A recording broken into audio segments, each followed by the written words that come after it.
नमस्कार दोस्तों, आप देख रहे हैं मेरा यूट्यूब चैनल एसएससी एग्ज़ाम पैथफाइंडर। मैं हूं एसपी मौर्य। आज लेके आया हूं एसएससी एग्ज़ाम में पूछे जाने वाले मैथ के प्रश्नों का सॉल्यूशन।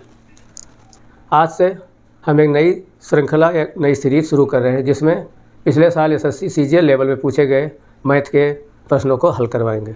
मैं आपको पिछले साल एसएससी सीजीएल लेवल 2024 में पूछे गए सभी 36 शिफ्ट के मैथ के पेपर को क्रमवार हल करवाएंगे। मेरा पूरा प्रयास रहेगा कि सभी क्वेश्चनों को फास्ट और ट्रिकी ढंग से जल्द सॉल्व कराने का प्रयास करें। अगर हमारा वीडियो आपको अच्छा लगता है, लाभदायक सिद्ध होता है तो कृपया सब्सक्राइब अवश्य करिए।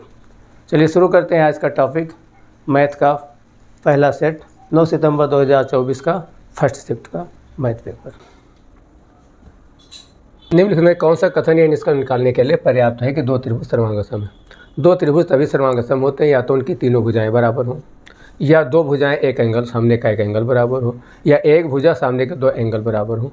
तो इस तरह से कहीं ना कहीं सर्वांगसम जो त्रिभुज होते हैं उनकी तीनों भुजाएं बराबर हों, या तीनों मतलब एक भुजा और दो एंगल बराबर हो। तो यहाँ पर दो भुजाएं और परिमाप दिया हुआ, तो परिमाप अगर दो भुजाएं बराबर है, परिमाप भी बराबर है, तो इससे प्रूफ होता है तीनों भुजाएं बराबर है। तो इसका पहला ऑप्शन ही सही होगा, ऑप्शन नंबर 1।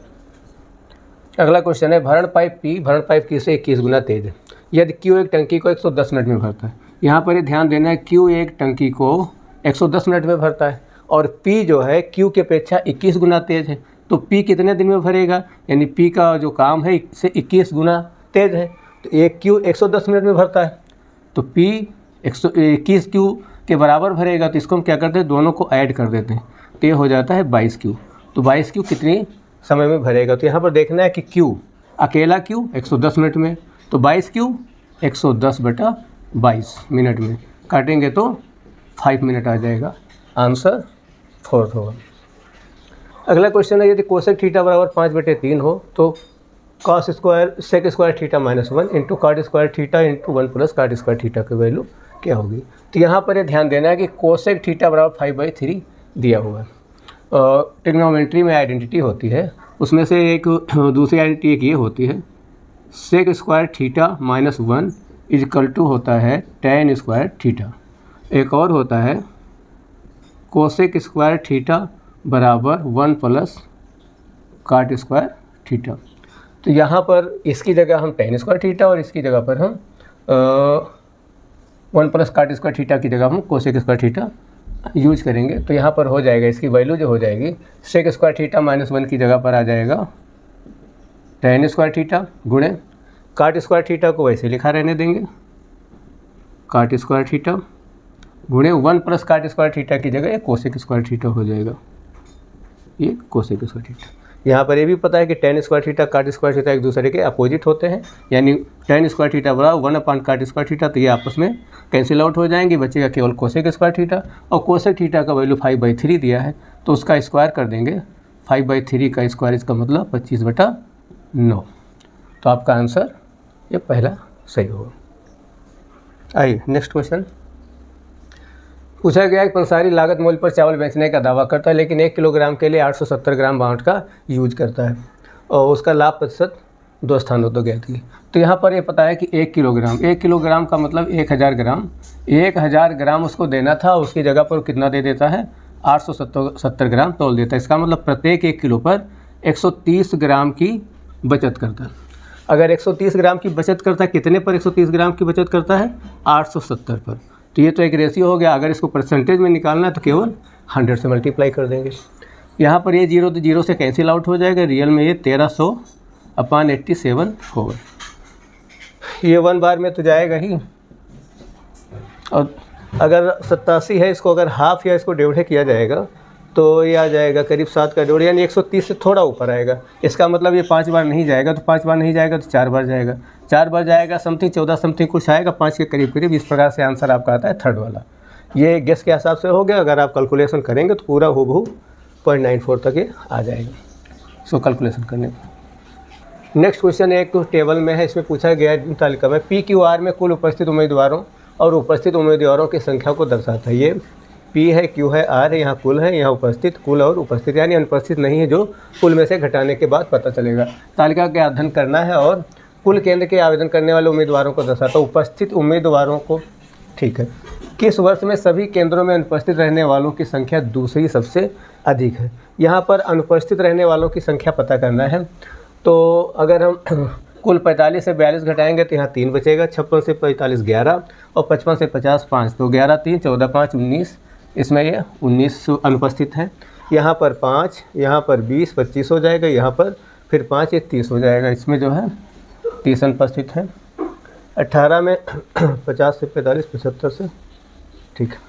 इसमें 64 से 60 4, 65 से 45 20 24 और 65 से 55 10 34, इसमें 34 अनुपस्थित हैं। 80 से 69 11, 84 से 72 8 4 12 11 23 और 70 से 62 8, इसमें 31 अनुपस्थित हैं। इसी तरह से 55 44 11, 80 से 66 14 25 हो गया और 95 25, इसमें भी 30 अनुपस्थित है। सबसे ज़्यादा जो अनुपस्थित हैं वो ये है 34 में। इसने पूछा अनुपस्थित रहने वाली संख्या दूसरी सबसे अधिक। क्वेश्चन पर ज़रूर फोकस करें। जनरली क्या होता है, जल्दी में आंसर निकाला, मैक्सिमम आया और 34 के आधार पर लगा दिया, तो यहाँ पर आपके आंसर के अकॉर्डिंग होगा 31 और 31 की वैल्यू आती है 2019 में, तो आपका ऑप्शन सही होगा सेकंड 2019। अगला क्वेश्चन भी एक तालिका में है कि 5 अलग अलग विषयों में 5 छात्रों द्वारा प्राप्त अंक को दर्शाया गया। इधर छात्रों के नाम, इधर गणित, भौतिकी, रसायन विज्ञान वगैरह के 5 सब्जेक्ट। पूछा है सभी विषयों को मिलाकर 79% अंक किसने प्राप्त किए। पहले तो ये जानना है कि 5 सब्जेक्ट है, 5 सब्जेक्ट में अगर 100 का स्कोर है तो टोटल स्कोर इनका क्या होगा 500 होगा, और 500 को अगर 79% निकालना है तो हम इसका 79% निकालेंगे बटे 100 करेंगे, इसको कैलकुलेट करेंगे तो 395 आएगा। आप ऐसे भी समझ सकते हैं, अगर ये 80 होता तो 8 5 40 400, 1% कम है तो 5 कम हो जाएगा तो 395। ऐसे भी कैलकुलेशन आसानी से कर लेंगे। तो यहाँ पर ये देखना है कि 395 नंबर किसके आते हैं, वही जो है 79% अंक प्राप्त किया। तो 95 के लिए आप ऐसे भी टोटल करके जाना जा सकता है। इसके अलावा एक और ध्यान देना है कि यूनिट पर 5 है, और ये 5 यूनिट पर अगर आप यूनिट को ही देख लेते हैं तो भी आपको आइडिया लग जाएगा। यहाँ 5 5 10 5 15, यहाँ पर 5 आ रहा है। 9 6 15, 8 4 12 नहीं आएगा, 4 3 7 7 14 5 19 नहीं आएगा, 6 5 11 6 17, 6 23 8 29 नहीं आएगा, 31 नहीं आएगा, 8 8 16 2 18, ये भी नहीं है। इसका मतलब पहला आंसर ही सही है, इसमें 95 आ रहा है। इसके अलावा भी आप इसको कैलकुलेट करें, ऐड करेंगे तो 395 आ जाएगा। इसका आंसर होगा तरुण। तो 60 का नेक्स्ट क्वेश्चन है, एक परीक्षा में लड़कों और लड़कियों के औसत अंक क्रमशः 75 और 80 हैं। यदि उस परीक्षा में सभी विद्यार्थियों के औसत अंक 78 हों तो लड़कों और लड़कियों की संख्या का अनुपात क्या होगा। ऐसे क्वेश्चन में क्या करते हैं कि अगर इधर लड़के बॉयज़ गर्ल्स इनका औसत जो क्रम दिया है ये 75 है और यहाँ पर ये 80 है, और इन पूरों का जो है पूरे स्टूडेंट का जो औसत है वो 78 है। तो हम इनके बीच डिफरेंस ले लेंगे, इधर का डिफरेंस 2 और इधर का 3 एक डिफरेंस लेंगे तो 3। तो जो लास्ट में जो डिफरेंस में जो आएगा यही रेशियो होगा 2:3, ये होगा बॉयज़ और गर्ल्स का रेशियो। आंसर नंबर आपका 4 होगा। Sine square 30 minus sine square 40, sine square 45, sine square 55, इस तरह से एक सीरीज दी है, इसका वैल्यू कैलकुलेट करना है। यहाँ पर ट्रिग्नोमेट्री टेबल के आधार पर अगर देखा जाए तो हमें साइन 30 का, 45 का, 60 का और 90 का वैल्यू पता होता है। बाकी वैल्यू डायरेक्ट पता नहीं होता, उनको कहीं ना कहीं से सेट करके कैलकुलेट करके निकालना होता है।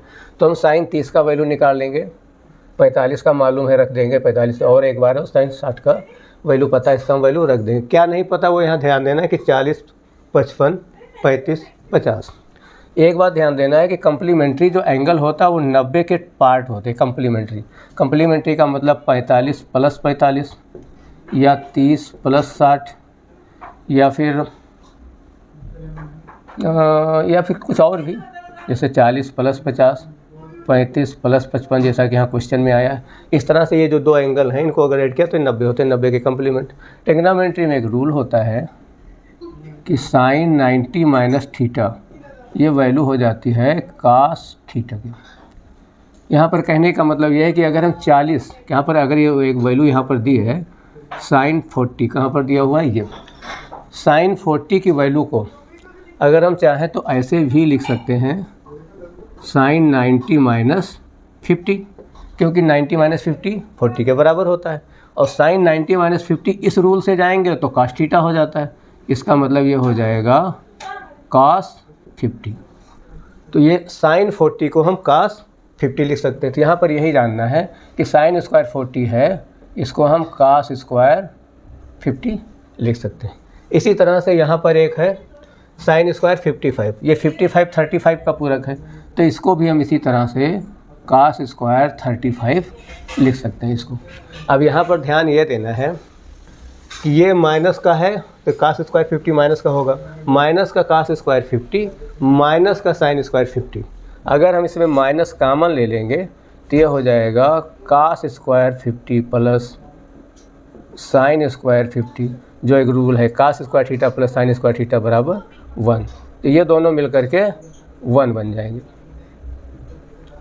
ये दोनों मिल के 1 बन जाएंगे। इसी तरह से ये कास स्क्वायर 35 और साइन स्क्वायर कहाँ गया, ये साइन स्क्वायर 55 का ये हो गया और ये इस पास में ही दिया कास स्क्वायर 35 और साइन स्क्वायर 35, ये दो भी माइनस में है और ये भी दोनों बन के 1 बन जाएंगे, तो इनका वैल्यू भी -1 हो जाएगा। तो ये सब तो -1 में दोनों चले गए। कौन कौन यहाँ पर चला गया, एक ये और ये सब चारों मिल करके -2 हो गया। तो यहाँ पर बस ध्यान रखना ये -2। अब यहाँ पर वैल्यू हम रखेंगे साइन स्क्वायर 30 की, साइन स्क्वायर 30 की वैल्यू साइन 30 की 1/2 होती है, तो ये स्क्वायर हो गया, प्लस साइन स्क्वायर 45, साइन 45 के 1/√2 होती है, ये स्क्वायर हो गया, प्लस एक बार और साइन स्क्वायर 45 है तो हम इसी को 2 बार गुणा कर दें 2 से तो बराबर हो जाएगा, प्लस साइन स्क्वायर 60, साइन 60 की वैल्यू √3/2 होती है, इसका स्क्वायर, और ये दोनों जो काट दिए चारों का वैल्यू -1 करके -2 होगा। इसको अब अगर सॉल्व करेंगे तो 1/4, ये 1/2 होगा, उसके बाद 2 1 कट जाएगा तो 1 आ जाएगा। तो यहाँ होगा 1/4, यहाँ हो जाएगा 1, यहाँ होगा 3/4 और ये है -2। ध्यान देना है कि 3/4 और 1/4 जुड़ करके हो जाएंगे 4/4। इसको आप ऐसे देख सकते हैं, ये 4/4 हो जाएगा, 4/4 का भी मतलब 1 होता है, ये 1 तो है ही, और ये -2, ये भी 4/4 आपस में कट के क्या बन जाएंगे 1, तो 1 + 1 2, 2 - 2 बराबर 0। तो आपका ये आंसर आएगा थर्ड वाला 0। ये आपको बताने के लिए थोड़ा इतना समय इतना बड़ा दिख रहा है, जबकि क्वेश्चन इतना बड़ा ये नहीं है। ये केवल आपको ऑलरेडी समझ में आ जाएगा कि हाँ ये 1, ये 1 -1 हो गए, इन दोनों के 3 जो वैल्यू हैं इनके वैल्यू जोड़ के स्क्वायर करके सॉल्व कर लेंगे। तो जब आपको तेज़ सॉल्व करना समझ में आ जाएगा तो इसको बिना पेन चलाए फास्ट ढंग से किया जा सकता है। अगला देखते हैं। नेक्स्ट क्वेश्चन है, 2 शंकुओं की त्रिज्याओं का अनुपात 2:5 और उनके आयतन का अनुपात 3:5 दिया हुआ है और उनकी ऊंचाइयों का अनुपात ज्ञात करना है। तो सबसे पहले हम यहाँ पर जानेंगे शंकु का आयतन को हम v से लिखते हैं। पहले शंकु का आयतन v1 बराबर 1/3 पाई r² h। इसी तरह से हम दूसरे का निकालेंगे तो 1/3 पाई r² h। यहाँ पर ध्यान ये देना है कि ये पहला वॉल्यूम है शंकु का, तो इसमें r और h दोनों फैक्टर फर्स्ट वाले होंगे तो 1 1 कर देंगे। ये दूसरा है तो इसको 2 2 कर देंगे। यहाँ पर पाई और 1/3 तो क्या है कांस्टेंट वैल्यू। इन दोनों इक्वेशन ये है तो फार्मूला, इन दोनों इक्वेशन को क्या करते हैं डिवाइड कर देते हैं। जैसे डिवाइड करेंगे तो 1 और 3 पाई 1 3 पाई आपस में कट हो जाएंगे और यहाँ पर जो वैल्यू आ जाएगी कुछ नई, तो ये इस तरह आ जाएगी v1/v2 बराबर r1/r2 का होल स्क्वायर और h1/h2।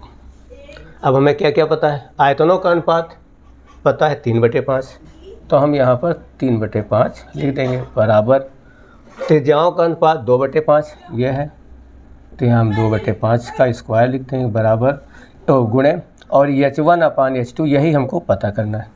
तो हम अगर इसका स्क्वायर करेंगे तो 4/25 होगा। इसको जानने के लिए इसको हम इधर ले आएंगे तो हम इसको इस तरह से देख सकते हैं कि h1/h2 = 3/5 गुणे ये इधर आएगा तो पलट जाएगा, हो जाएगा 25/4, यानी स्क्वायर हमने कर दिया। क्या होगा 5 से ये कट जाएगा, 3 5 से मल्टीप्लाई हो जाएगा 15/4 और ये कट नहीं सकता। तो इसका जो आंसर होगा h1/h2 वो रेशियो होगा 15/4। तो इस तरह से इसको सॉल्व किया जा सकता है। क्वेश्चन काफ़ी इजी है और देखते देखते भी आ जाएगा, थोड़ा प्रैक्टिस की ज़रूरत है। तो आइए चलिए नेक्स्ट क्वेश्चन देखते हैं। क्वेश्चन में दी गई जानकारी को ध्यानपूर्वक पढ़ें। नीचे दी गई तालिका में परीक्षा के 6 अलग अलग विषयों में 7 विद्यार्थियों द्वारा प्राप्त अंकों का प्रतिशत दर्शाया गया। कोष्ठक में दी गई संख्या प्रत्येक विषय के अधिकतम अंक को दर्शाती। ये अधिकतम अंक को दर्शाती है। फिर पूछा है यदि किसी ने उपरोक्त तालिका में दिए गए 6 विषयों में से किसी भी विद्यार्थी या अन्य को प्राप्त अंकों की तुलना में उच्चतम अंक प्राप्त किए तो उस विद्यार्थी को प्राप्त कुल प्रतिशत अंक ज्ञात करें। यहाँ पर ये कह रहा है कि हर एक सब्जेक्ट में जो अधिकतम अंक प्राप्त किए हैं, तो सब अगर ये गणित की बात देखा जाए, मैथ में अधिकतम अंक ये 100 वाले 100 है। यहाँ पर जो है केमिस्ट्री में अधिकतम अंक 80 है, भौतिकी में अधिकतम अंक 90, भूगोल में अधिकतम अंक 95, हिस्ट्री में अधिकतम अंक 90 और कंप्यूटर में अधिकतम अंक ये 90। तो ध्यान देखें कहीं गलत तो नहीं हुआ। और यहाँ पर जो अंक दिए गए हैं अधिकतम अंकों को दर्शाती है, प्राप्त अंकों का प्रतिशत दर्शाएगा, ये प्रतिशत में अंक दिए हुए हैं। फिर ये कह रहा है यदि उस विद्यार्थी को प्राप्त कुल प्रतिशत अंक ज्ञात करें। किस विद्यार्थी को? यदि किसी ने उपरोक्त तालिका में दिए गए 6 विषयों में किसी भी विद्यार्थी यानी को प्राप्त अंकों की तुलना में। यहाँ पर इसके जो कहने का मतलब है कि हर एक सब्जेक्ट में जो अधिकतम अंक प्राप्त किए हैं उस प्रतिशत को, अगर कोई ऐसा विद्यार्थी हो जो इसी अंकों का परसेंट पाता तो वो कितना परसेंट होता। क्वेश्चन को थोड़ा सा बताने में कन्फ्यूजन क्रिएट किया, लेकिन थोड़े यहाँ पर ये समझ लीजिए एक टेबल दिया हुआ जहाँ पर इतने विद्यार्थी हैं और इधर इस प्रकार के 6 सब्जेक्ट हैं। क्वेश्चन इस प्रकार से बनाया गया है कि 6 सब्जेक्ट में जो अधिकतम अंक पाया है, इसी तरह से उस अधिकतम अंक को किसी भी विद्यार्थी को अगर वही पाते, एक प्लान के रूप में बता रहा है, तो उसका क्या प्रतिशत होता है ये कैलकुलेट करना है। तो मैथ में जो 100% पाया है तो 150 का जो 100% होगा, तो ये 100% की बात, मैथ में 150 का 100% लेना है। तो मैथ में 150 का 100% 150 होगा। केमिस्ट्री में 130 का 80%, 130 का 80% मतलब 13×104, यानी इसको अगर निकालेंगे कैलकुलेट करके तो 104 होगा। फिजिक्स में 120 का 90%, 12×9 108, ये 108 होगा। इसी तरह ज्योग्राफी में 100 का 95% तो 100 का 95 ही होगा। हिस्ट्री में 60 का 90%, 6×54 कैलकुलेट करेंगे तो 54 आएगा। इसी तरह कंप्यूटर में 40 का 90%, 4×9 36। ये आ जाएंगे सभी के 6 सब्जेक्ट के अंक, किसी के अगर ये हाईएस्ट परसेंट के अंक होते। अब हम क्या करेंगे, इनका हम टोटल करेंगे, इन सभी का टोटल करेंगे तो ये 547 आ जाएगा। 547 के बाद ये 6 सब्जेक्ट है, सबको 100% के हिसाब से लिया गया, तो इनके पूर्णांक क्या होंगे, 600 होंगे। तो इसको 600 से डिवाइड कर दें, यानी 600 में 547, और कितना परसेंट निकालना है तो इसको हम 100 से मल्टीप्लाई कर देंगे। 2 जीरो इसका ऐसे कट जाएगा, इसका मतलब 547 को 6 से केवल डिवाइड करना है। तो जैसे हम इसे 6 से डिवाइड करेंगे तो 6×54 7 हो गया, 6 कम 6 1 बचा, दशमलव लगाए। तो चाहे तो 1 को डिवाइड करेंगे या 1/6 भी लिख सकते हैं। इस तरह से अगर लिखना चाहें तो आंसर आपका ये 3rd वाला आ जाएगा। इसको डिवाइड करने का तरीका अलग से भी समझ सकते हैं, ये इस तरह है। 547 को अगर हम 6 से डिवाइड करेंगे तो 6×54 तो पूरा कट जाएगा, फिर आएगा 7, 6 बन जा 6 आएगा, फिर आएगा 1। अब जो ये 1 आएगा तो इसको हम 91 में तो गया तो 91 लिख देंगे, 1 शेष बचा और ये 6, इसको रिमाइंडर रूप में हम ऐसे भी लिख सकते हैं। इसी फार्म में ये आंसर पूछा गया, तो इसका आंसर क्या होगा, 3rd वाला होगा। तो ये सवाल थोड़ा सा कन्फ्यूजन के जैसा था, लेंथी बनाया था, सवाल टफ नहीं था, कन्फ्यूजन क्रिएट करता था। अगर ये समझ में आगे क्या कहना चाह रहा तो इसे आसानी से सॉल्व किया जा सकता। राजेश को उसके प्रिंटिंग प्रेस में कुछ किताबें छापने का आर्डर मिला, जिसमें उसने आर्डर के 17/27 भाग को 34 दिनों में प्रिंट किया या छापा। यहाँ मेन पॉइंट ध्यान देना, 17/27 भाग को कितने दिन में प्रिंट किया, 34 दिन में। तो एक भाग का मतलब होता है पूरी किताब। तो एक भाग में क्या करेगा, ये इसके नीचे डिवाइड में चला जाएगा, 34/17 तो 17 के 27 पलट के ऊपर आ जाएगा। ये 17 से 2 बार में कटेगा, 27 दूनी 54 दिन। ये आपका ये वाला आंसर आएगा। ठीक है, आइए नेक्स्ट। मान लीजिए ओ वृत्त का केंद्र AB और CD त्रिज्या की समान भुजाओं पर 2 समांतर जीवाएँ, OP AB के लंबवत, OQ CD के लंबवत, यदि AB बराबर 10 से 24 ये कुछ इस तरह से कह रहा। पहले आप फिगर को समझ लीजिए, सवाल को पढ़िए और उसको थोड़ा सा समझने का प्रयास करिए। एक ये सर्कल है, यहाँ पर सेंटर इसका O कर दिया है, और फिर ये दिया कि इसमें जो है AB और CD त्रिज्या की समान भुजा पर 2 समांतर जीवाएँ, वृत्त का केंद्र वो AB और CD। तो जहाँ तक एक ही तरफ की बात कर रहा है, तो जहाँ तक समझ में आ रहा है कि एक जीवा कुछ इस तरह होगी और दूसरी जीवा कुछ इस तरह होगी। ए बी और सी डी, ए बी की 10 और सी डी की 24। ध्यान देखिए छोटी ए बी वाली, तो ये यहाँ पर इसको हम ए बी मानेंगे, ये 10 है, और इसको सी डी मानेंगे, ये 24 सेंटीमीटर है। उसके बाद बता रहा है कि ओ क्यू और सी डी, ओ पी और ए बी के लंबवत है, ओ पी और ए बी के लंबवत, ओ क्यू सी डी के लंबवत। अच्छा, ओ पी ए बी के लंबवत, यानी यहाँ से हम सीधे इस पे मिला देंगे तो ये पॉइंट पी बनेगा, और यहाँ जो मिलेगा ये पॉइंट क्यू बनेगा। तो ओ पी ए बी के और ओ क्यू सी डी के लंबवत है, और साथ में फिर क्या दिया, पी क्यू बराबर 7। पी क्यू बराबर 7 मतलब ये वाली, ये डिस्टेंस यहाँ पर 7 सेंटीमीटर दे रखा है। वृत्त का व्यास क्या होगा ये आपको पता करना है। यहाँ पर एक पॉइंट और ध्यान देना, अगर ये सेंटर है तो सेंटर से वृत्त के परिधि पर कहीं पर भी मिलाएं तो वो जो डिस्टेंस होती है वो हमेशा रेडियस होती। तो जब हम इसको यहाँ मिलाएंगे डी पर तो भी रेडियस होगी, इसको अगर हम यहाँ मिलाएंगे तो ये भी रेडियस होगी। और एक बात है कि जब ये ओ पी और ओ क्यू लंबवत काट रहा है तो ये दोनों एंगल 90 के होंगे, यहाँ पर दोनों 90 होंगे, और जब ये दोनों 90 होंगे तो ये दो यहाँ पर राइट एंगल ट्रायंगल बन रहे हैं। कौन सा, ओ पी बी और ओ क्यू डी। अब इन्हीं दोनों राइट एंगल ट्रायंगल का यूज करके, जहाँ तक समझ रहे हैं पाइथागोरस का यूज करके हम सॉल्व करने का प्रयास करें। ये अगर पूरी 10 है तो ये 5 होगी, ये पूरी 24 है तो ये 12 होगी। अब क्या देखेंगे, पहले सबसे पहले लिखेंगे त्रिभुज ओ पी बी में, ओ पी बी में हम ओ पी बी को लेंगे तो ये हाइट हो जाएगी जिसको हम लंब कह सकते हैं, ये बेस हो जाएगा जिसको हम आधार कह सकते हैं, और ये आर इसका क्या हो जाएगा, हाइपोटेनियस। तो हाइपोटेनियस आर स्क्वायर बराबर लंब स्क्वायर प्लस आधार स्क्वायर, तो लंब की जगह ओ पी स्क्वायर और आधार की जगह P B square. O P की जगह पर हमें पूरा नहीं पता है, तो ओ पी नहीं पता होने की वजह से हम इसको x मान लेते हैं, ये वाली दूरी। अगर इसको हम x पुट कर लें तो ओ पी क्या होगी, x + 7।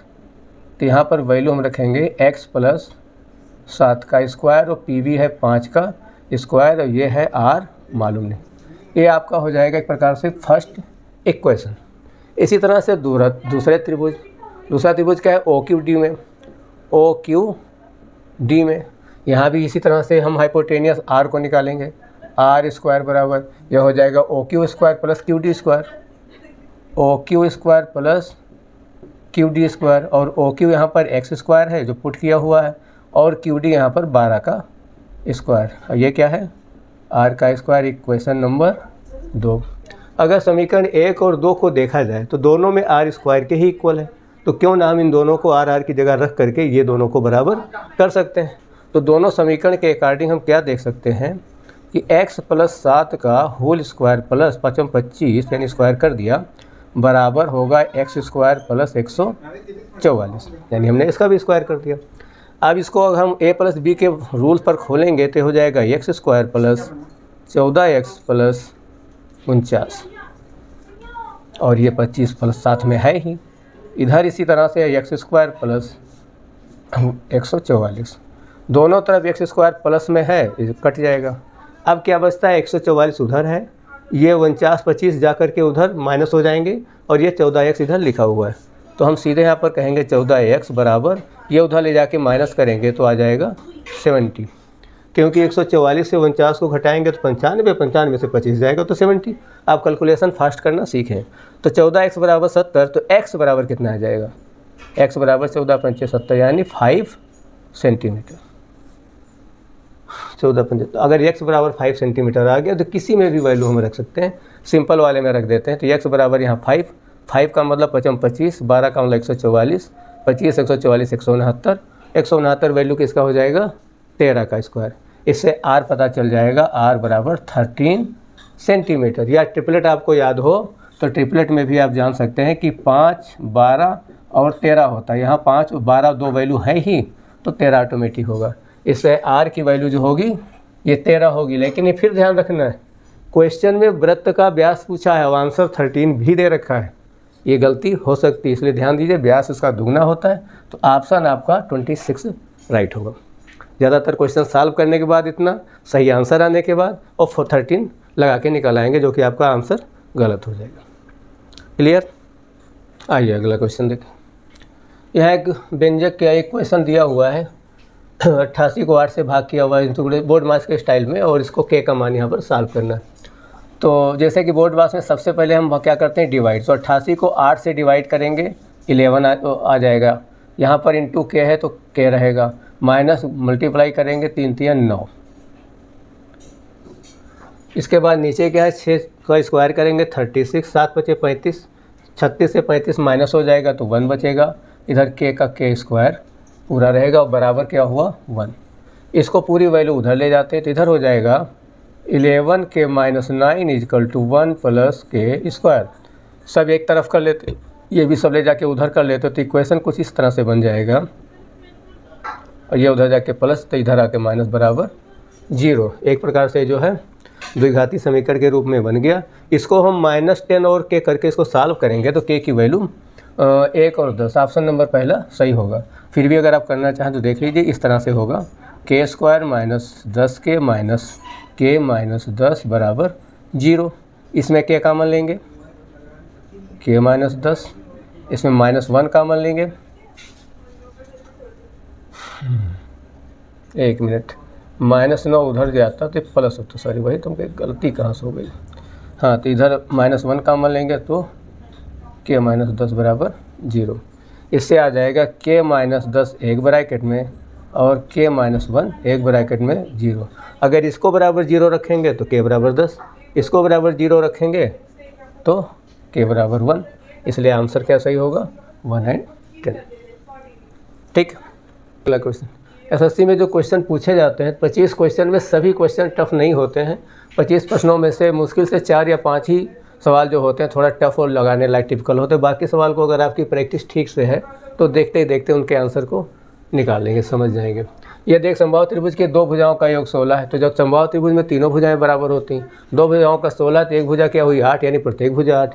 फिर पूछा है तीसरी भुजा, तो तीसरी भुजा 8 होगी। इसमें क्या करना था, कुछ नहीं, ये केवल नंबर देने के लिए आया था।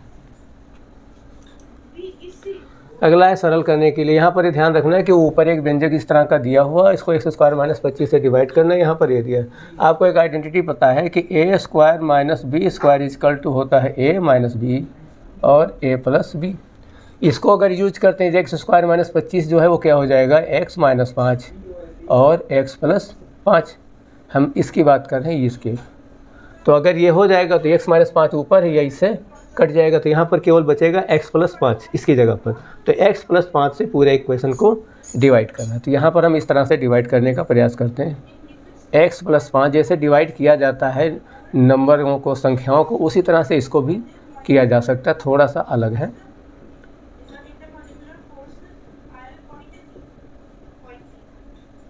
कुछ इस तरह से आप देखिए, ये ध्यान रखना कि जिससे हम भाग दे रहे हैं, जो भाजक होता है उस पे जो दिया है वैल्यू, इसको पहले वाले को बराबर लाना होता है काटने के लिए। तो यहाँ पर x है, यहाँ पर x³ है, तो इसको हम अगर x² बार ले जाए तो x² से इसको मल्टीप्लाई करके लिखेंगे तो हो जाएगा x³ + 5x², और इसको हम पहले स्टेप में घटा देंगे, ये कट जाएगा, 15 से 5 जाएगा तो बचेगा 10x²। फिर हम अगला 75x उतार लेंगे जैसे हम संख्याओं को करते हैं। अब x का हम इसको मिलाएंगे तो एक x आएगा और एक 10 आएगा, इसका मतलब 10x बार ले जाएंगे, वो भी वैल्यू प्लस में।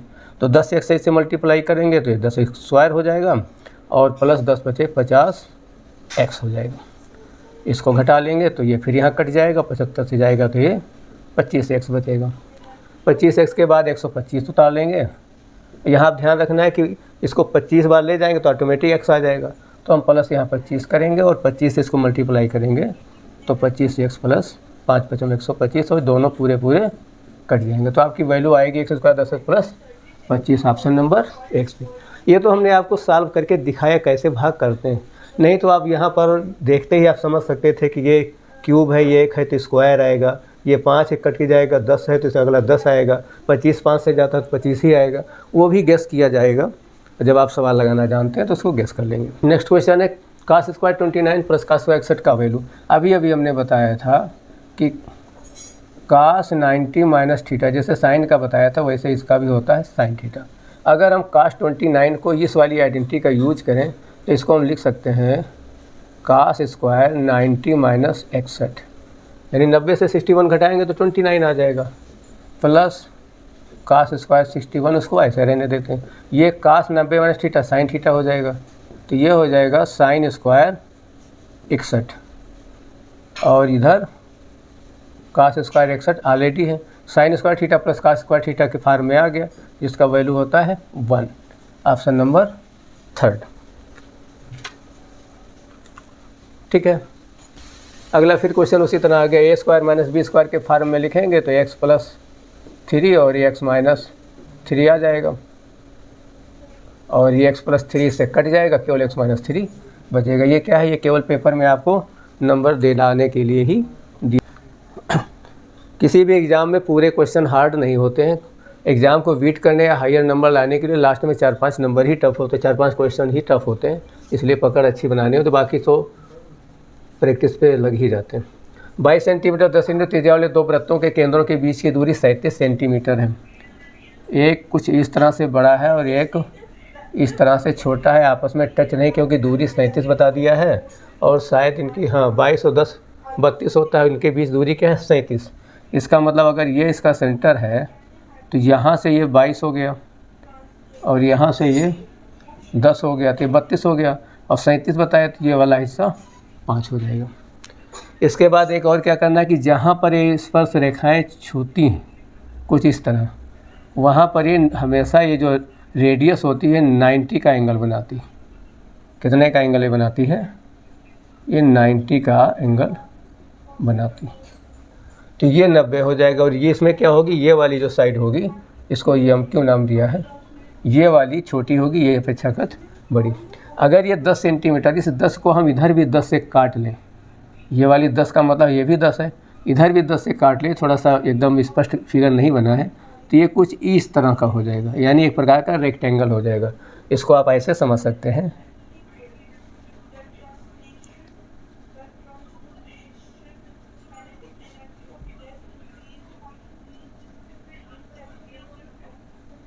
इस तरह से, तो ये होगा 90 का, तो यहाँ पर ये हाइपोटेनियस का काम करेगा, और ये वाला जो है 22 में से 10 निकल जाएगी तो ये 12 बचेगी, और ये जो बड़ी वाली हाइपोटेनियस है ये 37 ऑलरेडी पहले से पता है, तो 37 और यहाँ पाइथागोरस का यूज करेंगे। तो हमें जो यम क्यू निकालना है, ये यम क्यू, ये 37 के स्क्वायर से 12 का स्क्वायर निकालना होगा। यम क्यू जो हमें निकालना है, यम क्यू स्क्वायर बराबर 37 स्क्वायर माइनस 12 स्क्वायर। अब अगर 37 का स्क्वायर आता है तो लिख करके 12 144 इसमें घटा दें। अगर नहीं आता तो सबसे सिंपल क्या है, ए स्क्वायर माइनस बी स्क्वायर लगाइए, क्या होगा ए प्लस बी। जैसे इसको 37 में 12 जोड़ेंगे 49 हो जाएगा। दूसरे में क्या होगा, ए माइनस बी, 37 से 12 घटाएंगे ये 25 हो जाएगा। कितना आसान। इसके आसान होने का एक और फ़ायदा, क्योंकि ये यम क्यू निकालना है, ये स्क्वायर में है, तो स्क्वायर हटा दें तो इधर क्या हो जाएगा अंडर रूट। तो 49 का 7, 25 का 5, 7 बचे 35, यानी ये जो डिस्टेंस यम क्यू की होगी वो 35 सेंटीमीटर होगी। तो ज़्यादा अच्छा होगा कि इसको स्क्वायर करके घटाने की ज़रूरत नहीं, इस तरह से करने से आपका आसान हो जाएगा। तो क्वेश्चन को कैसे सॉल्व करना, कैलकुलेशन कैसे करना, इस पर भी फोकस रखना बहुत ज़रूरी है। कई बार क्या होता है, इस तरह से वो स्क्वायर करे घटा के फिर वर्गमूल खोजने में समय लगता है, टुकड़े करके सॉल्व करें। आइए नेक्स्ट क्वेश्चन देखते हैं। कौन सा के का मान हो सकता है जिससे संख्या ये 6 से विभाज्य हो। 6 की विभाज्यता के लिए ज़्यादा जरूरी होता है कि सबसे लास्ट के टू डिजिट, जो लास्ट के 2 होते हैं डिजिट, उसमें 6 का भाग करने पे जो संख्याएं बनती हैं उससे विभाज्यता के रूप में डिपेंड करता है। तो अगर 4 और के लिखा, के का मतलब 1 2 3 4 5 6 7 8 9 या कुछ भी हो सकता है, तो 4 का मतलब ये क्या हो गया 40 प्लस के। तो अगर हम 6 की टेबल को ध्यान दें तो 6 का टेबल 40 के बाद 42 में जाता है, यानी 6 सते 42 होता है, और या फिर 6 अठे 48 होता है। या तो ये 42 हो सकता है या 48 हो सकता है। तो यहाँ पर के की वैल्यू 2 आ सकती है, या तो के की वैल्यू 2 और या के की वैल्यू 8। ऑप्शन में आपके 8 है नहीं, इसलिए के की वैल्यू 2 होगी। अगला क्वेश्चन है, मोहन ने 20% वार्षिक साधारण ब्याज की दर से इतने की राशि उधार ली। प्रथम वर्ष की समाप्ति पर उधार ली गई मूल राशि की वापसी के लिए इतने रुपए चुकाता है। दूसरे वर्ष की समाप्ति पर सभी लंबित बकाया राशि का भुगतान करता है। प्रथम वर्ष के दौरान अर्जित ब्याज भुगतान भी शामिल है, तो लास्ट में से कितना देना पड़ता है, इस तरह से पूछा गया। तो 20% की वार्षिक दर से कितने समय के लिए लिया है, 2 वर्ष के लिए। तो पहले तो हम ब्याज निकालेंगे प्रथम वर्ष का। तो प्रथम वर्ष के लिए क्या हो जाएगा 4/22 0 92 गुणे 20%। और 20% का मतलब क्या होता है 1/5। तो या तो हम 20 से गुणा करके 100 से भाग करें, इससे अच्छा है कि हम 5 से इसको भाग कर दें। 5 × 40 2 20, 5 चक्कू 20 2 20, 5 चक्कू 20, 5 एकम 5 4 42, 5 × 40 और 5 चक्कू 20। ये कुछ आएगा 84,418 रुपये ब्याज पहले साल पर। जब ये पहले साल पर ये ब्याज आएगा तो दूसरे साल पर भी उतना ही ब्याज आएगा। लेकिन इसने क्या किया है, उधार ली गई मूल राशि की वापसी के लिए 21,679 रुपये वो पे कर देता है। तो उसका जो वैल्यू था, जो पहले उसने उधार लिया था, वो था 422,092। इसमें से 21,679 हम माइनस कर देंगे। 12 में से 9 गया 3, 8 से 7 गया 1, यहाँ पर 10 से 6 गया 4, 1 से 1 0 और 0 उधर कुछ नहीं बचेगा।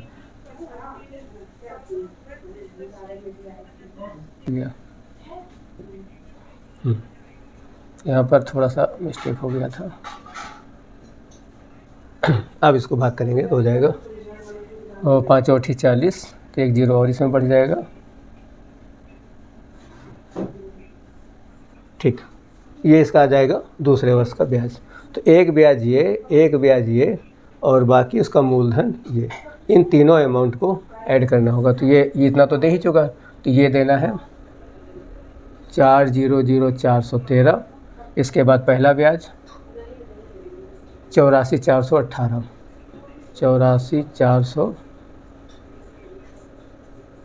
84,418.4। अगला ब्याज 882.6। तीनों को हम टोटल करते हैं तो 6 4 10 का 1, 3 1 4, 2 6 8 14 का 4, हासिल बचा 1 1 3 8 11 का 1, 4 1 5 4 9 और ये आ जाएगा 4, ये 8 8 16 40 56 49 14। यानी इसको टोटल अदा करना पड़ेगा 56 49 14, ऑप्शन नंबर 4। ये सवाल केवल कैलकुलेटिव था, जैसा बड़ा दिख रहा है उतना बड़ा नहीं, केवल कैलकुलेटिव था। आपको सिस्टम याद सही से आना चाहिए। ज़्यादातर इसमें गलतियाँ क्या हो जाती हैं कि ये 1 साल का इसका ब्याज निकालेंगे, 2 साल का, यानी दोनों साल का ब्याज निकाल के जोड़ देंगे, इसको भी जोड़ देंगे और उसमें से इसको माइनस करेंगे। उसमें क्या होता है कि ये वैल्यू जो कम हो जाती है उसके ब्याज का डिफरेंस आ जाता है। ज़्यादातर इस गलती होती है, तो इसको सिस्टम से ही लगाना है। पहले साल का ब्याज निकालेंगे, फिर मूलधन से इसको घटाएंगे, उसको फिर से निकालेंगे, तब ये सॉल्व होगा। ओके, अगला क्वेश्चन एक तालिका में दिया संस्थान में 3 अलग विषयों में 3 विद्यार्थियों को प्राप्त प्रतिशत दर्शाया गया है। ऐसा दिया है, इतिहास, भूगोल, वनस्पति। ठीक, यदि परीक्षा उत्तीर्ण करने के लिए इतिहास में न्यूनतम 105 अंक चाहिए, न्यूनतम 105, 175 में 105 अंक, 105 अंक 175 का कितना % होगा? अगर इसको हम निकालने के प्रयास करें तो पता चल जाएगा। ये ध्यान देते हैं, 25 से नहीं कटेगा, ये 5 से कटेगा, ये 15 से 5 से काट देते हैं तो 5 दूनी 10 21, यहाँ पर हो जाएगा 5 3 15, 5 3 15 2 55, 25 से 35। ये 7 से कट जाएगा, 7 3 21, 7 5 35, तो हो जाएगा 300/5 और ये 5 से कट जाएगा, 20 3 60, यानी 60%। यहाँ पर जो इतिहास में 105 अंक चाहिए का मतलब है कि 60% बनता है। तो 60% इतिहास में 175 का ये 75 है, ये क्या दिया हो प्रतिशत में दर्शाएगा। अच्छा हाँ, तो ये 60% में यही एक नंबर पाएगा, 51 और 54 दोनों कम। इसका मतलब श्याम ही केवल परीक्षा को उत्तीर्ण कर पाएगा। तो यहाँ पर संख्या पूछा तो संख्या में होगा ऑप्शन नंबर 1। यहाँ पर थोड़ा सा समझना है कि ऊपर यहाँ प्राप्त अंकों को प्रतिशत लिखा हुआ है, यहाँ कहीं प्रतिशत नहीं लिखा है, इसलिए ध्यान देना। 175 में सीधे अंक नहीं पाए हैं, ये इनका परसेंटेज है, तो परसेंटेज के रूप में 105 अंक। क्लियर? आइए अगला क्वेश्चन देखते हैं। 840 के एक वृत्ताकार दौड़, 840 मीटर के वृत्ताकार दौड़ में ए और बी समान समय पर समान दिशा में समांतर बिंदु से क्रमशः 6 और 12 मीटर पर सेकंड की दौड़ से दौड़ना शुरू कर। अगली बार वो कितने समय बाद मिलेंगे? ऐसे सवाल में जब 2 लोग चल रहे हो, एक ही तरफ चल रहे हो, 6 और 12 मीटर पर सेकंड की स्पीड से चलते, इन दोनों का हम HCF निकालते हैं। क्या निकालते हैं? HCF, महत्तम समापवर्त। और दोनों का महत्तम समापवर्त जो होगा वो क्या होगा? 6 और 12 का 6 ही होगा, 6 मीटर पर सेकंड। इस 6 से हम 840 को डिवाइड कर देते हैं, जितना उसका वृत्ताकार पथ है। तो 840 को अगर हम 6 से डिवाइड करेंगे तो ऑप्शन आएगा 140, चूँकि स्पीड मीटर पर सेकंड थी तो 140 सेकंड होगा। Option number 3। इस तरह के सवाल को शॉर्टकट में ऐसे ही लगाना। एक वस्तु पर 550 अंकित उसे 40% की छूट पर बेचा जाता है। अब यहाँ ध्यान देना है, 550 है और इसको क्या करते हैं 40% छूट पर बेचते हैं। 40% छूट का मतलब देखो, वैसे तो 100% है, 100% में अगर 40% छूट है घटा देंगे तो आंसर क्या आएगा 60%। इसका मतलब ये 60% क्या होगा, 60% निकालने के लिए सीधे इसको हम 60 से गुणा करके जो भाग देंगे, या ऐसे कहिए कि हम 6 से इसको मल्टीप्लाई कर देंगे तो 6 पंचे 30 करेंगे तो आ जाएगा 330। तो 40% की छूट पर बेचा जाता है, इसका मतलब 330 पर बेचा जाता है। इसके क्रय मूल्य से 10% अधिक हो जाता है, जो कि क्रय मूल्य कुछ रहा होगा। सपोज करिए x था तो उसके 10%, x न माने इसको टफ लगेगा, सपोज करिए 100 था, क्रय मूल्य 100 था, उसके 10% अधिक के बराबर होता है। तो इस पर जैसे हम 10% जोड़ेंगे 10 ही होगा, यानी 110। तो यहाँ पर ध्यान ये देना है कि 110% बराबर है 330, तो 1% बराबर 330 बटा 110 और 100% बराबर 100 से मल्टीप्लाई हो जाएगा, 330 बटा 110 गुणे 100। यहाँ पर देखें 110 का 3 गुना जाता तो सीधे सीधे ये 300 आ जाएगा। आपका आंसर 4 सही होगा।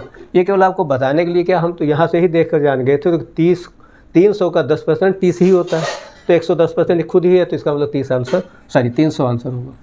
क्लियर। 2 उम्मीदवारों के बीच हुए एक चुनाव में Y% मतदाताओं ने मत नहीं डाला। डाले गए मतों से 10% मत अवैध घोषित कर दिए गए, जबकि सभी वैध मत दोनों उम्मीदवारों में से किसी एक के पक्ष में पड़े। जिस उम्मीदवार को कुल वैध मतों से इतने % मत मिले उसे इतने मतों से निर्वाचित घोषित किया गया। जब 2 उम्मीदवार होते हैं तो उनकी टक्कर 100% में होती है। यहाँ पर पूछा है कि जो जीता है उसको 59.375% मत मिले, 59.375% मत अगर उसको मिले हैं, तो जो हारा है उसको कितने मिले, इसको 100 से माइनस कर देंगे, 100 से 60 माइनस करेंगे तो क्या हो जाएगा 40, और ये 400 माइनस करेंगे तो क्या हो जाएगा 625। यानी जो जीता है उसको इतने % और जो हारा है उसको इतने %। अगर इन दोनों के % को भी हम घटा लें, 5 से 5 गया 0, 7 से 2 गया 5, 13 से 6 गया 7, 8 से 8, 5 से 4 1, यानी 18.75। ये जो 18.75% आएगा, यही सवाल कह रहा है कि ये 2484। सवाल को थोड़ा सा पीछे से चलना पड़ता है। दिया ना इतने मत मिले, उसे इतने मतों से निर्वाचित किया। जो निर्वाचित होता है इनके बीच के डिफरेंस है, वो डिफरेंस % में इतना है और वो है 2484। तो जब 18.75% बराबर इतना है तो 100% बराबर ये इसके डिवीज़न में आ जाएगा, 2484 बटे 18.75 गुणे 100। इसको सॉल्व करना है। यहाँ पर कैलकुलेशन के लिए खास बात देखना कि आप दशमलव हटा के 5 से काटना, गुणा, भाई सब ज़रूरत नहीं। सही से अगर ध्यान दें तो 18.75 क्या होता, अगर इसको दुगना करते हैं तो ये बन जाता है तो 37.5, और 37.5 को अगर एक बार और दुगना करते हैं तो बन जाता है 75। इसका मतलब यह है कि ये 75 का 4th पार्ट है। तो हम क्यों ना ऊपर नीचे दोनों को हम 4 से गुणा कर दें तो 75 बन जाएगा। इससे बेटर होगा कि 75 को भी हम एक बार और 4 से गुणा कर दें तो 300 हो जाएगा। तो यहाँ पर 4 गुणे 4 यानी 16। अगर इसको ऊपर नीचे 2 बार हम 16 से मल्टीप्लाई कर दें, इसको आप इधर देख सकते हैं, 2484 बटे 18.75, इसको हमने 16 से मल्टीप्लाई कर दिया और 100 तो वो है ही। तो जब ऊपर 16 से मल्टीप्लाई करेंगे तो 16 चक्कू 64, 6, 16 8 128 और 6 34, 13, 16 दून 16 चक्कू 64 और 13 77, 7 16 दून 32, 7 39। कुछ इस तरह की वैल्यू आ जाएगी ऊपर, और नीचे इसकी वैल्यू आ जाएगी 300 और गुणे में है 100, तो ये 100 0 कट जाएगा। केवल आपको 3 से डिवाइड करना है। जैसे 3 से डिवाइड करेंगे, 3 एकम 3, 3 3 9, 3 दूनी 6, 14, 3 चक्कू 12, 2 24, 3 और 24। ये वैल्यू आ गई 100% वोट की। कौन से वोट? जिस उम्मीदवार को कुल वैध मत में से, यानी ये वैध मत है। तो यहाँ पर आपको समझ में आ गया कि जो वोट पड़े हैं उसमें पड़ने वाले वैध मत जो हैं 13,248 हैं। अब यहाँ पर उसके और आगे जाएं तो यहाँ पर लिखा है कि 10% मत अवैध घोषित कर दिए गए। इसका मतलब जो मत थे टोटल, जो डाले गए मत थे उसमें 10% अवैध हो गए। तो जो डाले गए मत थे उसमें 10% अवैध हो गए, तो बचे कितने? 90। यही वाले जो वैध मत हैं ये 90 ही हैं, यानी डाले गए मतों के क्रम में आए तो ये 90%। ये समझने की बात है। तो ये 13,248 क्या है? 90%। अगर इसको हम 100% बनाना चाहें तो फिर एक बार उसी तरह होगा 13,248/90 × 100। अब इसको फिर सॉल्व करने के लिए क्या होगा? 1 0 तो इससे कट जाएगा, 1 0 है बचा और 9 से कर देंगे डिवाइड। तो 9 से डिवाइड करेंगे तो 9 1 9, यहाँ आ जाएगा 4 42, 9 चौक 36, 6 64, 9 7 63, 1 18, 9 दूनी 18, 1 0, 14,720 ये मत होंगे जो मत डाले गए। तो यानी ये वैध मत थे और ये हैं डाले गए मत। एक बार और ऊपर कह रहा है कि Y% मतदाताओं ने मत ही नहीं डाला। अगर Y% मतदाताओं ने मत नहीं डाला, इसका मतलब जो मत लोग डाले हैं वो 100% से Y% कम है। ठीक है, तो यहाँ पर 100% में क्या है? 16,000। तो जो 16,000 दिया हुआ है ये टोटल है मतों की संख्या, और उसमें से Y% नहीं डाले हैं तो Y जो होंगे इनका डिफरेंस होगा। इसको अब हम इधर देख लेते हैं। तो 16,000 से कितना माइनस करना है? 14,720। अगर माइनस करेंगे तो 0, 10 से 8 जाए 2 गया 8, 9 से 7 गया 2, यहाँ 5 से 4 गया 1, यानी 1280 वोट जो है यही Y है। और यहाँ पर Y% मतदाताओं ने उन्हें मत नहीं डाला। तो ये जो Y है इनको परसेंटेज में निकालेंगे तो 16,000 के सापेक्ष निकालेंगे, यानी 16,000 टोटल थे तो 1280/16,000 × 100 ये हो जाएगा Y के % के बराबर। ठीक है, तो यहाँ पर 2 0 तो ऐसे ही कट जाएंगे, 1 0 ये कट जाएगा, 16 8 128, 8%। ऑप्शन नंबर आपका 2 सही होगा।